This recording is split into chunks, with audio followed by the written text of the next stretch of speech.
Okay, so my name is Kenneth, and this is my own solo game. Now, I'm not a big entertainer. Seriously, I'm not. In fact, I'm probably going to be one of the most boring versions of these solo games you've ever seen. But I wanted to do this just for me. I was challenged during this lockdown time to do something that was fun. Not for money, not for work, fun. And I've always wanted to try this, so let's do it.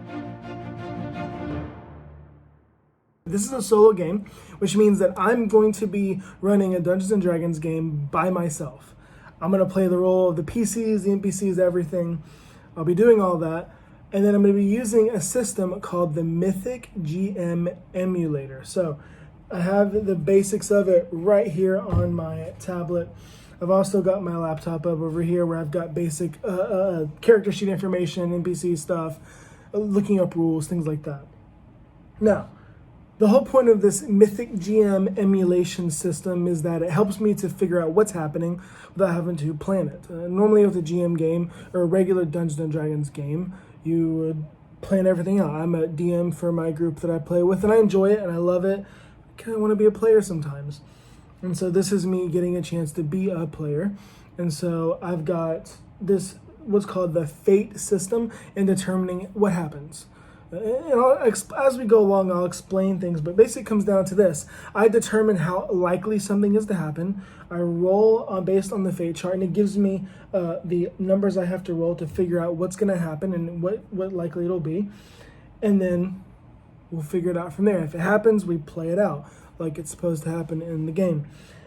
Combat will be done very similarly. I'm going to play both sides, of course, but I'm going to use the fate chart when I don't know what to do. Otherwise, I'll go with the stat blocks that are found in the monster manual. So, that said, let's dive in. I have already made a character.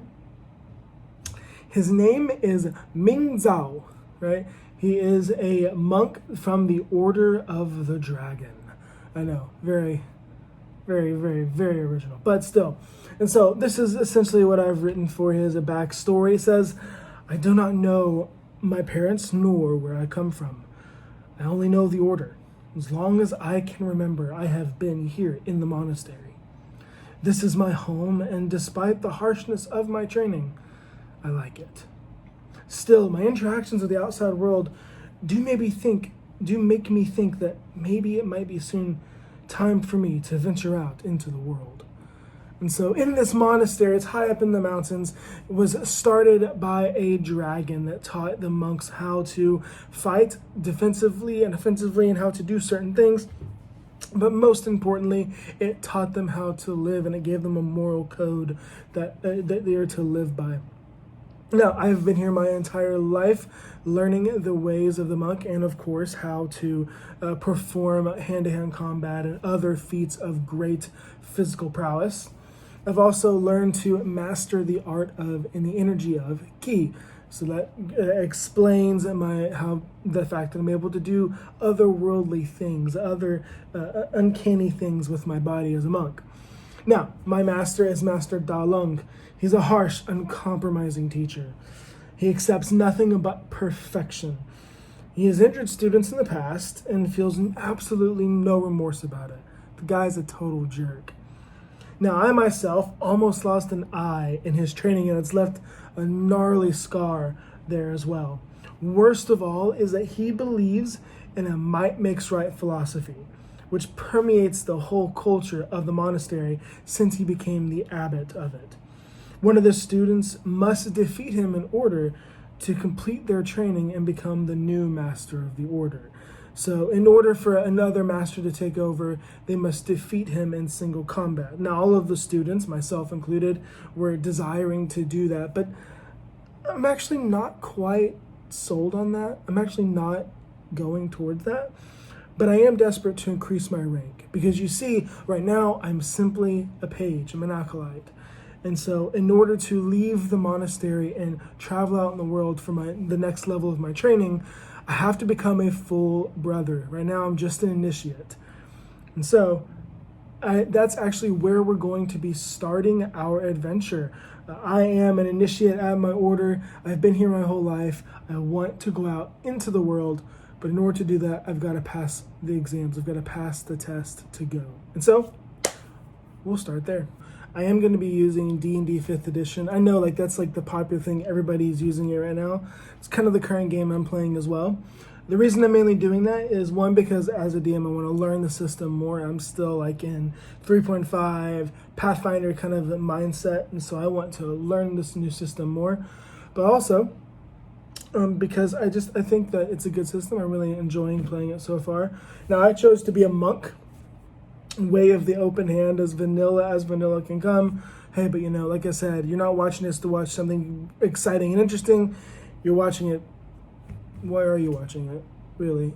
I'm curious. Anyway, don't worry about it. So, let's get started. So, Ming is training with the other initiates in the order.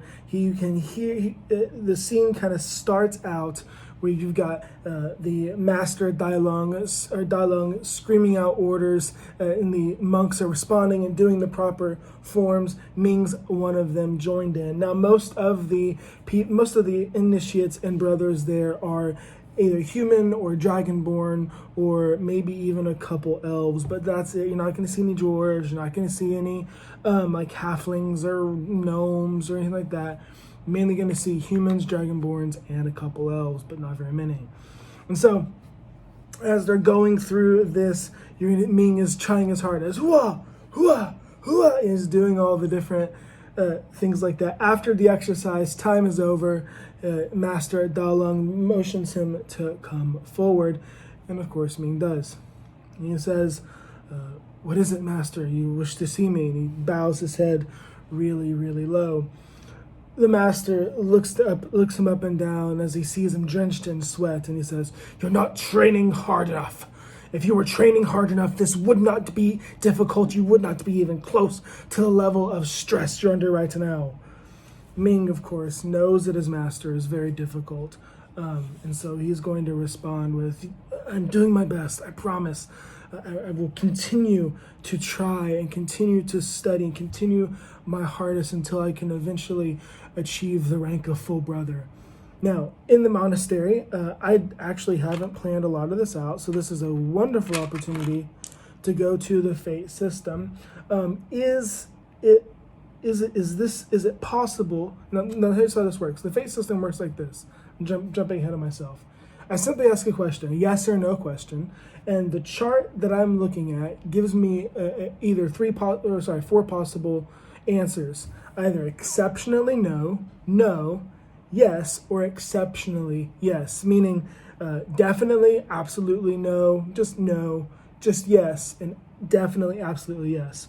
The exceptionals just mean that not only is it that thing so or not so, it's the extreme example of it. So, here's my question: Is it difficult to achieve full brother status here? So, we're at what's called Chaos Rank 5, meaning the scene is just starting, everything's under control, and I'm going to say no. It's not likely that that's hard. So we're going to go with unlikely. And so that means that I'm going to roll. Now, I have rolled a 96. So that is an exceptionally yes. It is exceptionally hard. Oh, sorry,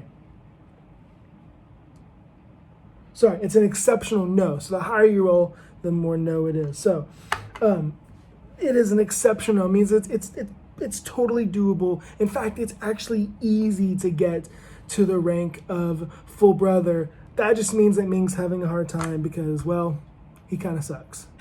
So we're establishing this from the start that Ming is not really cut out for this whole monastery life, but he still wants to try. He was rescued by his master as a child, still not sure what that's about. Even he doesn't remember his childhood. And so he wants to do his best.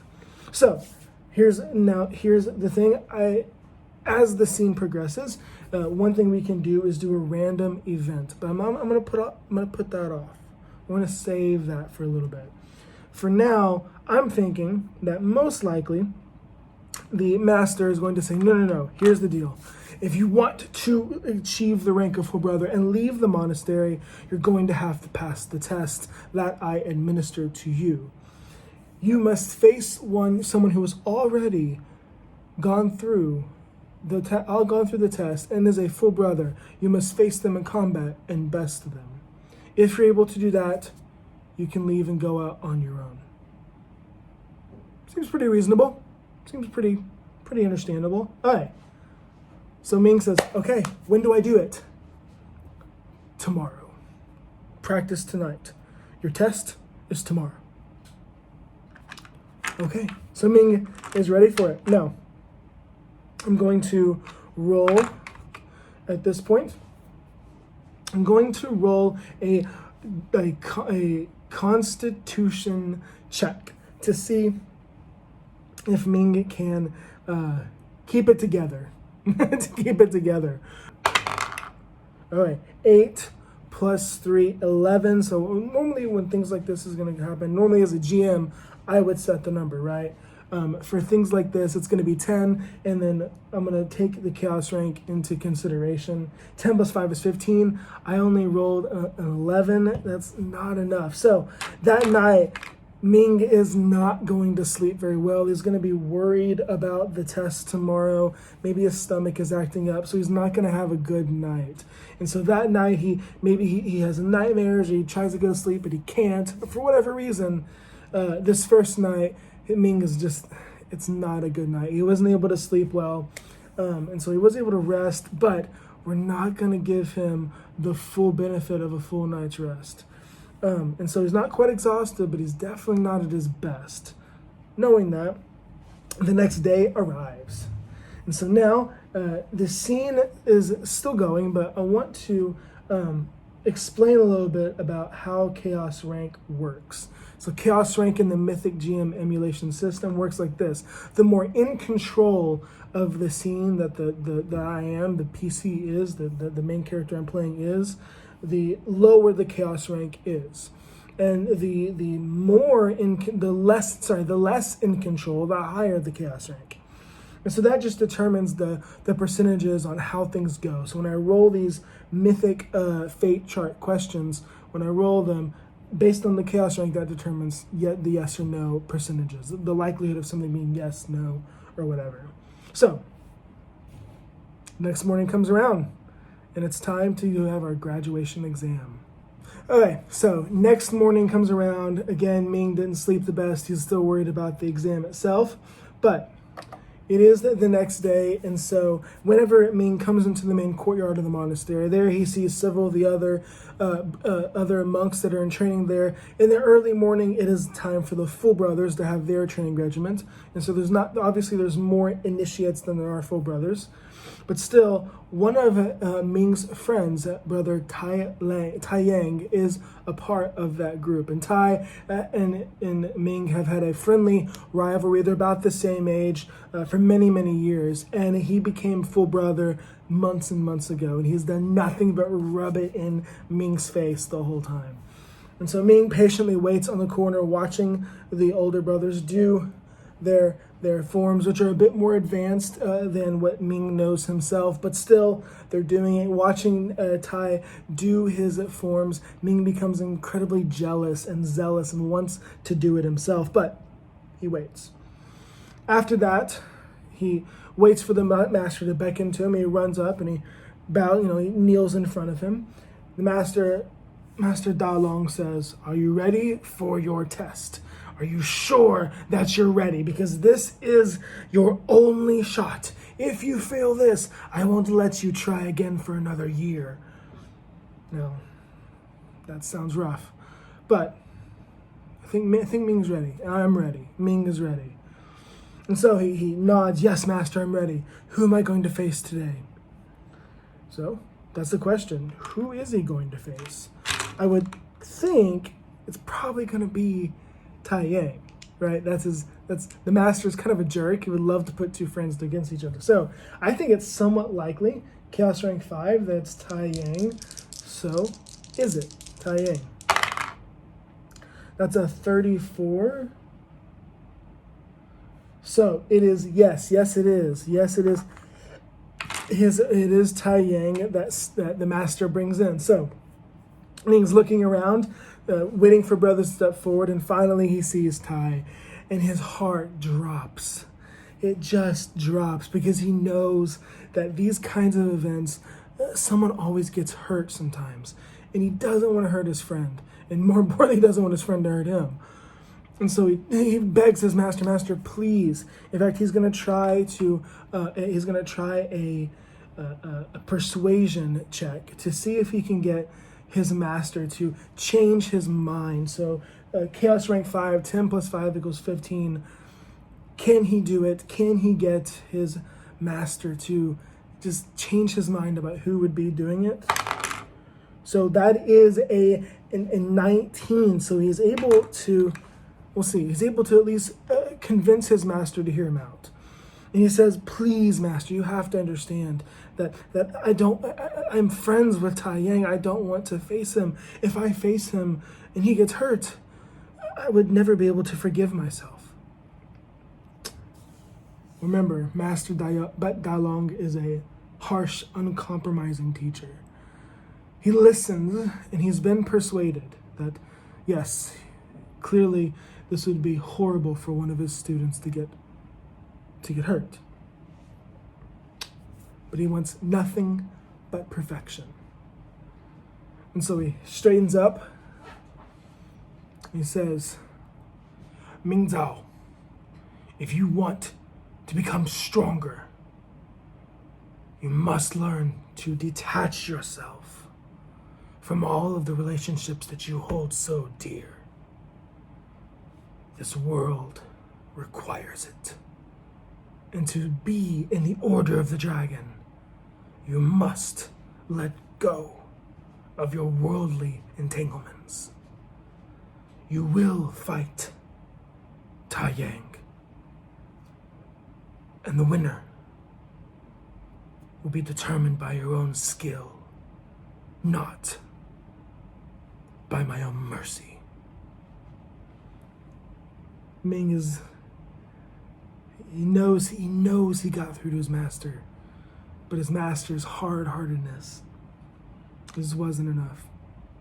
And so Ming must now face his best friend and his closest friend, his brother, Tai Yang, in combat.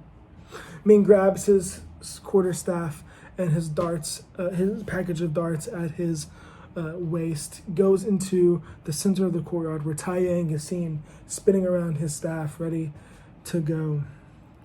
Tai Yang looks at Ming and says, I'm sorry it has to come to this, but you and I both know that Master Dalong's orders are absolute.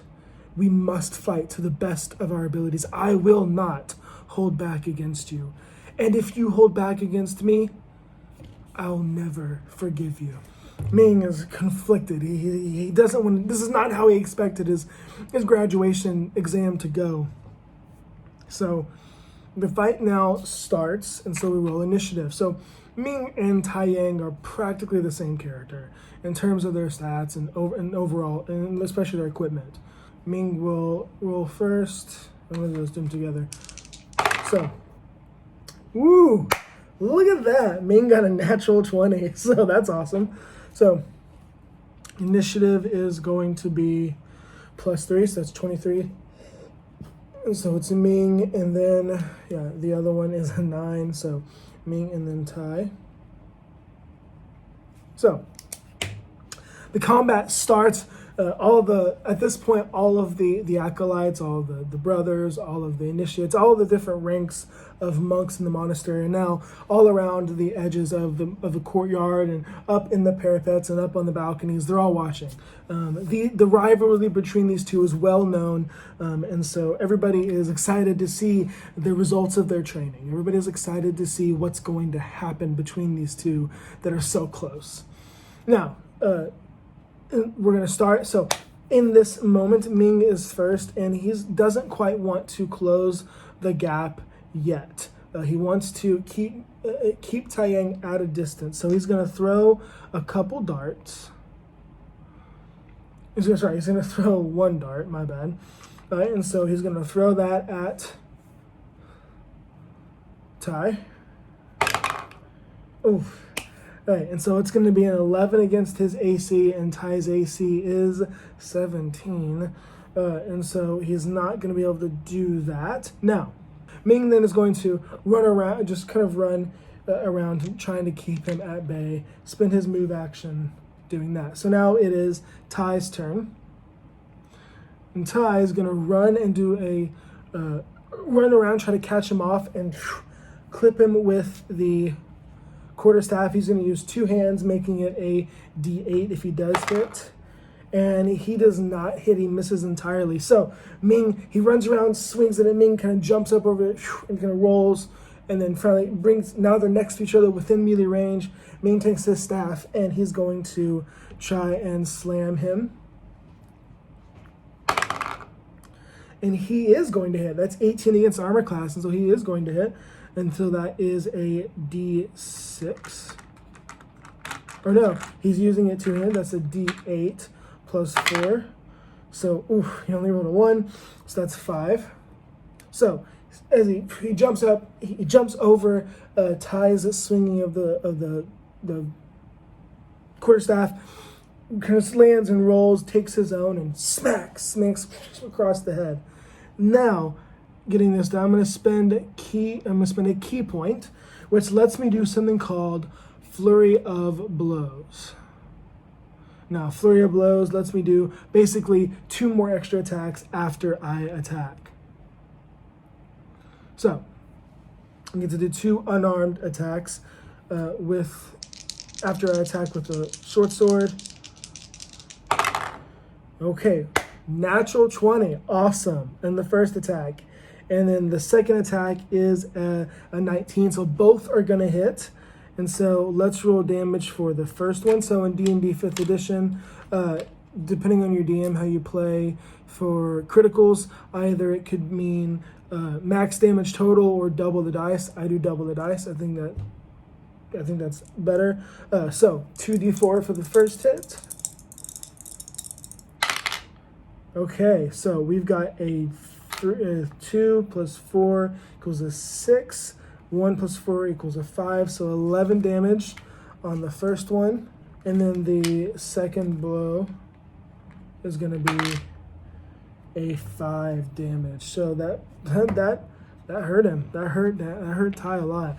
So after smacking, boom, with his quarterstaff, Ming kind of takes a step back and jumps up and kicks, bam, boom, knocking, just completely pushing back Ty. At this point, Ty is really getting a little nervous about it. And then he lands, and then Ming takes his other foot, spins, and does a roundhouse kick down on his just square top of his head. Needless to say, he has brought Ty down considerably. And so now but he's still very much within melee range now, and it's Ty's turn. So here's the question. This is where we're going to result our fate chart again. Is Ty willing to push forward despite the fact that he just got considerably curb stomped? Or is he going to back up and put some distance between him? So the question is, will Ty press the attack? I think it's somewhat likely. The master is not going to tolerate him to back up. He's not going to tolerate that kind of thing. So somewhat likely for Chaos Rank 5. So here we go. And that is a 63. And so that puts it underneath the no category. Sorry. That puts it underneath the yes category. So yes, he's going to press the attack. The master is totally against anyone running away. So normally he would want to disengage, but he doesn't want to gain the ire of his master. And so he's going to push forward and do an attack as well. He's attacking against Ming. He rolls a 8. He does not get it. And so he's also going to spend a key point. He also gets a couple to make 2 unarmed attacks against Ming to do Flurry of Blows. And so the first one, 14 plus 6, 20, that does hit a natural 20. And then the other one's a natural 1. Now, depending on the DM style you play with, natural 1s could be anything from just a miss, which I think is how 5th edition plays the rules as written, or it could be something even worse, like something really bad happens. Typically, I'm going to play, for this at least, if I was DMing, I would do something like drop a weapon or something for a nat 1. But I think for this, a natural 1, I'm going to resort to the fate chart to determine what happens with that. So first, let's deal with this one. It's a 14. It's a definitely hit, so 1d4 plus 1, or sorry, plus 4 for damage. Whew, that's 7 points of damage to Ming. All right. So the after he gets kicked by Ming back, he can feel blood kind of coming, welling up in his mouth and his lips from the strike. His head's kind of ringing. He knows that, man, he got hit really well, and maybe that's kind of affecting his judgment. But again, he doesn't want to piss off his master, so he's gonna push forward. He pushes forward, takes his staff, and doesn't swing it two-handed, just kind of boom like that. And he totally misses and whiffs. Ming holds his and counterattacks, and it totally messes up. And then he's gonna turn around and do a kick, and he's gonna bam smack Ming straight into the. And Ming's gonna hold up his hand, but it's gonna hurt. It's not gonna be it's not gonna be a light blow. So the kick is gonna be intercepted by Ming's forearm, and it's gonna push him a little bit, and that's gonna hurt Ming's arm a little bit. And then he's also going to go for a second kick. Now this time, he didn't do so well. He rolled a natural 1. So the question for the fate chart is, I'm thinking, is this going to resort in Ming and Tai falling down on his face? I think I'm not really sure, 50-50. So I'm going to do that. So let's do it's a 50-50 chance. So that is a 62. So that's a no. So he's not going to fall on his face. Okay. So he's just gonna be a regular miss. And he lands. Nothing super bad happens. The world goes on. Lucky him. Very lucky him. All right. So now it's Ming's turn again. Now, Ming has 2 choices now. I'm thinking either we back up and keep going, because Ming sees that his friend and he doesn't want to do real damage. He's going to take his action to disengage, and he's going to move back. So disengage means you can move and not get attack of opportunity. He's going to move back up and get out of the way so that way he's not engaging in super intense combat with his friend. And then he's going to take a key point and take what's called the dodge action on this turn. Dodge action is where you force your opponent to have disadvantage on their attacks whenever they're attacking you. So disadvantage means, for those of you who maybe don't play D&D normally or play this, I know I'm assuming a lot. I'm sorry. It feels like you're watching like an episode of anime where they have to explain everything that you already know. Well, welcome. So disadvantage is where you roll 2 d20s and you take the lower of the 2 numbers. And advantage is where you, again, roll 2 d20s, but instead of taking the lower, you take the higher, just for those of you who aren't used to playing D&D. So Ming has taken a step back. He's also readied his defense. He's got his quarterstaff in his hand, ready to defend himself in case his friend comes for him, and his friend will. Remember, we've already said he's going to keep pushing the attack. He doesn't want to make his master angry, and as far as he can tell, Ming is still very, very well off right now. So at this point, he's going to run up and attack, and he's going to put his whole back into it, taking the quarterstaff and really bringing it down. Can Ming go push? And he has disadvantage. That's right, he has disadvantage on the attack. So, okay, it's a good thing he did too. So, 14 was the highest roll, so we don't take that 14. 9 plus 6 equals 15. That's not going to be enough over the armor class of Ming. So he brings his staff down, bam, full on, as hard as he can. Ming parries it away. Now, again, though, he has key as well, so he's going to use his key points to do flurry of blows against Ming. Now, flurry of blows from Tai, a natural 1. It was actually a 17 for the highest one, but again, disadvantage, so it's a natural 1. we're going to result the fate chart to see what happens. Does Tai fall on his face? I actually think he's getting a little tired at this point. This is him putting everything he is into this attack. It seems possibly like this may even be a final attack, right? And so I'm going to say it's actually somewhat likely that he's going to fall on his face. And so we have a 43, and that is a yes. He does fall on his face. So he rolls in that one, he misses his first attack, and he pumps forward his foot, completely misses his footing, misses his attack against Ming, obviously, and he just goes boom, flat face down on his face. We're going to give him just 2 points of bludgeoning damage there. Kind of maybe his nose is bleeding now. So he's on his face. He's got one more attack, and he's going to do those little kick spinny things on the ground. I don't know what to call it.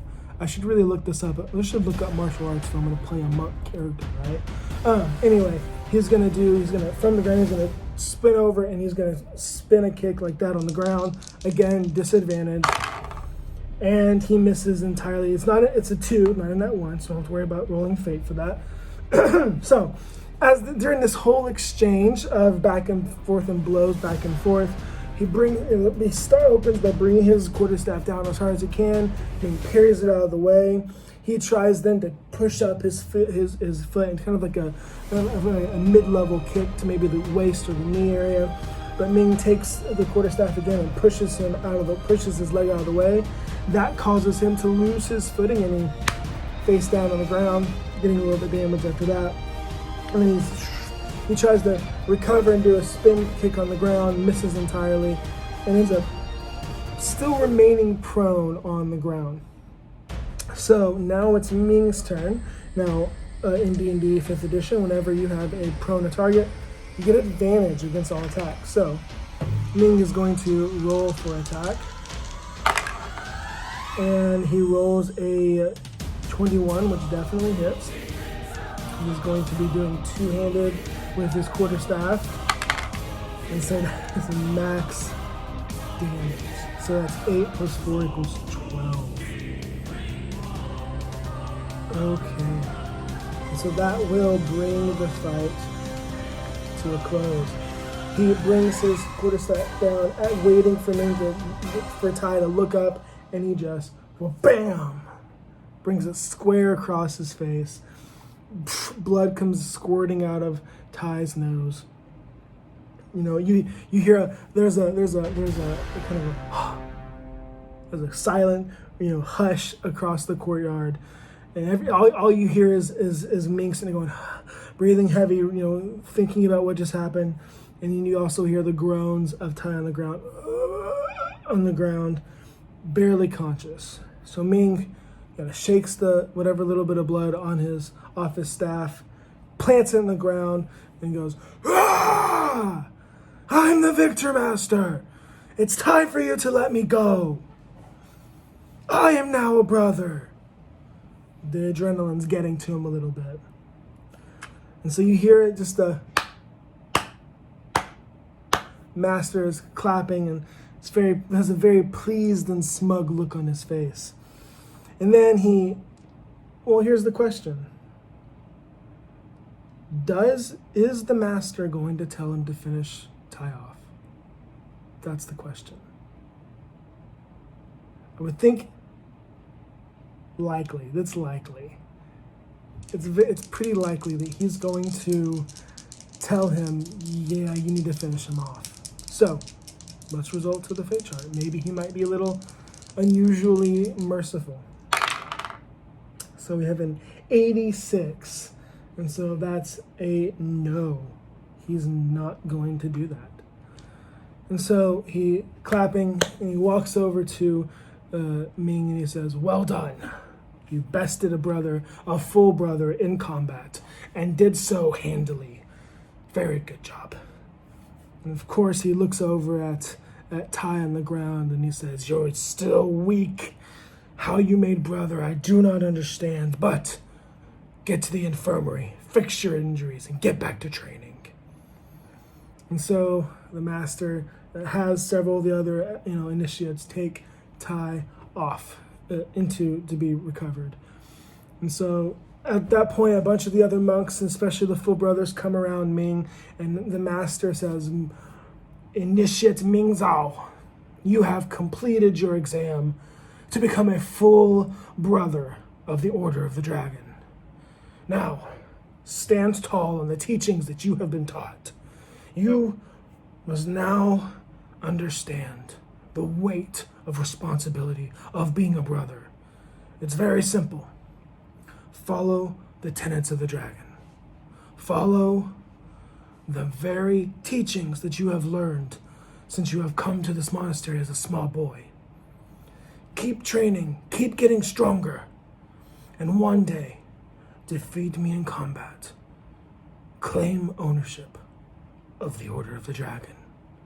That is your mission, just like it is every one of your brothers. Whoever wins, wins."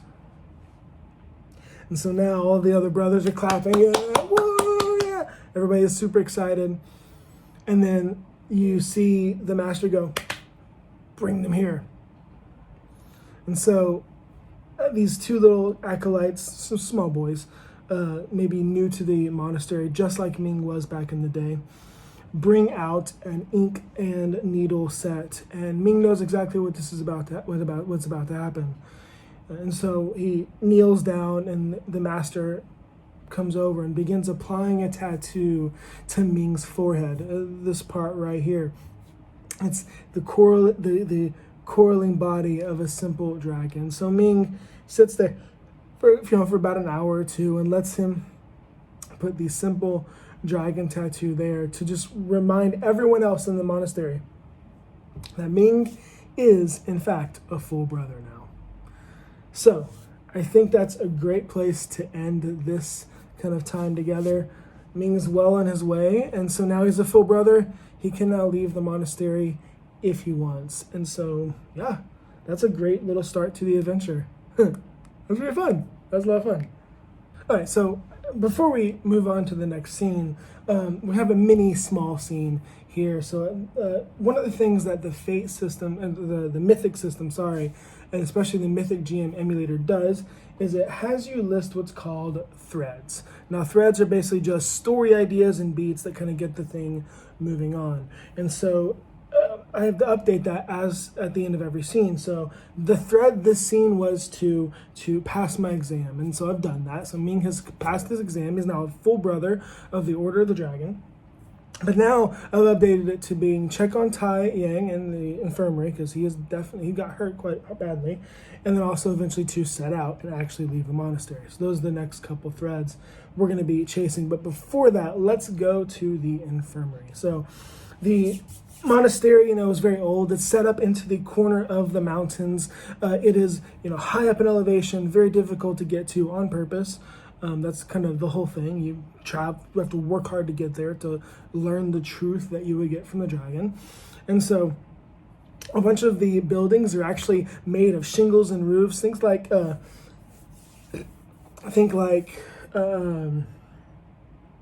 of a mix between Chinese and Korean and Japanese, really just your stereotypical East Asian kind of shingled roofs. But they're all shining and blue and fluorescent colors to mimic the scales of a dragon. And then, of course, all the various buildings have dragon statues here and paintings everywhere and frescoes. I mean, the theme of dragons is just all over the place. All the monks here have to learn Draconic as part of their upbringing. They're taught that by several of the Dragonborn that are there. And then, of course, on top of that, you learn the teachings of the dragon that kind of formed the monastery in the first place. So as Ming is walking through the monastery, he's feeling a sense of pride, an overwhelming sense of accomplishment that he's finally done it. He's finally made it. And so this is when we're going to do what's called we're going to roll against chaos to see if this is going to happen exactly as I think it will happen. So At the beginning of every scene, you're supposed to roll against chaos to see if something's going to happen the way you think it should happen. We'll do that from now on. The first scene I didn't because, it's the first scene. But now, what this looks like is you take a d10. Oh, you can't really see it. Take a d10, and so I roll against chaos. So chaos, last scene, the chaos was about this where it should be. Nothing really happened too badly or out of my control. So it's going to be still the same way. So we'll actually lower the chaos. Now it's at 4. Things were pretty good. Things were happening pretty good in terms of what I expected them to be. I was in control the whole time. So what we're going to do now is roll to see if we get something happen, if something bad happens. All right, so we're going to roll against the chaos factor to see if the scene is modified or changed in any way. I rolled a 2, so that's less than the chaos factor of 4.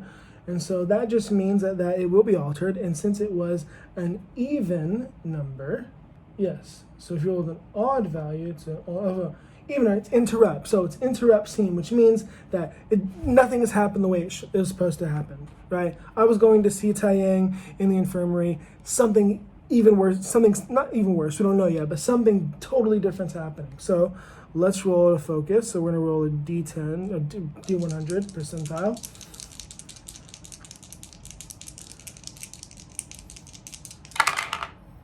So we have a 75, which is a PC positive thing. So something good happens to me. Okay. And then let's do the meaning, the action, and the subject. So the event action itself, the meaning itself, we rolled a 15, which is gratify. I don't know what that means. And for our subject, rolled an 86. So gratify and hope. Now, the way this system works, it's based a lot on logic and your own interpretation of the system itself and what it puts out for you. So gratify hope. I got it. So Ming has been wants to leave and go out into the world and explore something. And he has been competing against Taiyang for years to be the first one to leave. And as he's going, he finally realized that, yes, he is the one that is going to be able to leave. He is the one that's finally going to get to go. And so maybe we'll say that as he's going to talk to make sure his friend's okay, he overhears a couple monks whispering and talking to each other about something that has happened, something crazy that has happened in a nearby village, a nearby town. And it's something it's exactly something that kind of pricked Ming's ears. And so he kind of quietly goes to the railing on the side of the pathway he's at and listens to 2 monks talking beneath him. And they're talking about a nearby village, a nearby place where there seems to be rumors of something very particular happening. And so, this very particular thing piques his ears. We don't know what it is yet. We'll talk about that later. But something has happened. He has a desire to go to this nearby village as well. It's a village he's gone to multiple times before whenever he has to do errands and get, supplies for the monastery. So it's a village he knows well. So he was going to go talk to his friend. He hears this instead. That's exciting. And he does eventually though get to going to his friend in the infirmary. He sees that he is still knocked out cold. And so Ming is going to leave a letter with his friend basically saying, I hope you feel better. I hope to see you someday in the world. I hope that you don't feel I hope your pride isn't too damaged from losing to me. And then, now we'll set out. So that is how we'll end the scene for real this time. And we'll continue next time. Thanks.